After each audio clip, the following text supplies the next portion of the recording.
Mesdames et messieurs, chers frères et sœurs, dans le Seigneur et chers compatriotes, je vous salue tous dans le précieux nom de notre Seigneur Jésus. Et je souhaite pour vous que vous prospérez à tous égards, comme prospère l'état de votre âme et que vous soyez en bonne santé, que la pandémie du coronavirus ne soit qu'un vent et qui n'a aucune influence sur aucune de nos vies. Que Dieu vous bénisse. Prospérez, même dans les temps difficiles. Et je vous le déclare, je vous l'accorde. Je souffle afin que les portes vous soient grandement ouvertes, que pendant que les autres s'appauvrissent, on fait comme Isaac. Tous ceux qui sont chrétiens puissent prospérer, excusez-moi, pendant ces temps difficiles. Soyez véritablement bénis au nom de Jésus. Amen. Et bien sûr, nous continuons notre thème sur se distinguer, être la source et la référence. Vous savez que nous sommes dans le monde. Tous ceux qui sont encore vivants sont dans le monde, mais nous n'appartenons pas au monde. Ça, c'est sûr. C'est pas moi qui le dis, c'est le Seigneur lui-même qui l'a dit dans Jean 17, verset 16. Et que je veux dire par là que nous sommes comme prêtés au monde afin que le monde découvre la vérité en Jésus-Christ et que le monde sache que pour aller au ciel, pour aller voir Dieu, comme le Seigneur me l'a dit, que nul ne peut venir au Père que par moi. Il est le chemin, la vérité et la vie. Alors, Pierre illustre ça avec notre fameux verset de base, qui est 1 Pierre chapitre 2, verset 9, et qui dit ceci: vous, au contraire, vous êtes une race élue, un sacerdoce royal, une nation sainte, un peuple acquis. Vous savez que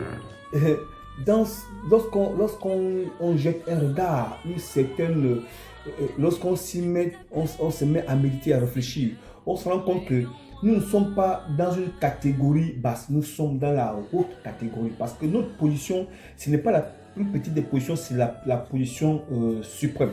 Lorsque vous le réaliserez, vous allez comprendre combien de fois vous êtes un homme important, une femme importante, un jeune important dans votre milieu et même dans votre environnement. Vous êtes influent et vous savez ce que vous valez. Et c'est ça même. Le monde craint ça. Et c'est pourquoi on est un peu ballotté à tout vent de doctrine. C'est justement parce qu'on ne réalise pas notre position qu'on est ignorant. Et lorsqu'on est ignorant, c'est un problème. Vous savez, la Bible déclare que mon peuple périt parce qu'il manque de connaissance. Les chrétiens qui ignorent leur position sont exactement comme des hommes qui ont des trésors mais qui ne savent pas comment l'exploiter et comment faire. Alors, nous avons lu dans notre texte que nous sommes un sacerdoce royal. Vous savez, l'Esprit m'a interpellé sur ce mot sacerdoce royal. Ceci sous-entend que nous sommes dans la catégorie supérieure. Vous savez, sacerdoce royal, c'est la tribu ou les attributs de Jésus. Et on ne donne pas cette fonction à celui qui est ignorant, à celui qui ne connaît pas.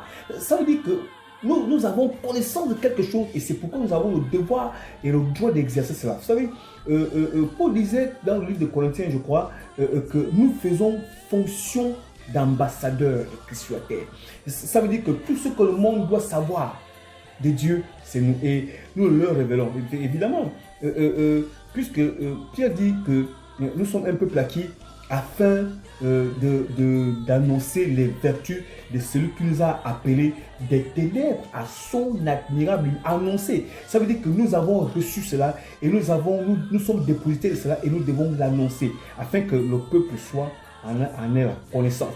Le chrétien exerce, celui qui a le sacerdoce royal, il exerce une fonction de dignité, il est digne et c'est un privilégié, il a des privilèges et ça veut dire que vous avez une connexion de manière permanente avec Dieu et vous connaissez votre Dieu, vous exercez la foi sur la terre, votre voix porte, votre action porte et votre prière aussi porte et tout ce que vous faites, cela est d'une grande influence et que le monde découvre que Dieu est puissant au travers de votre vie. N'est-ce pas? Il est écrit que ton Dieu ordonne que tu sois puissant. Vous savez, nous avons tellement de choses à dire là-dessus que je n'ai pas envie d'anticiper. Non, je vais aller étape par étape parce qu'il faut que le monde sache. Alors, ce que j'ai envie de vous dire, c'est que nous attendons toujours vos suggestions et l'équipe Vive sa foi vous attend. Et le ministère, OK Ministry sera heureux et vous sera reconnaissant et que Dieu vous bénisse. Amen.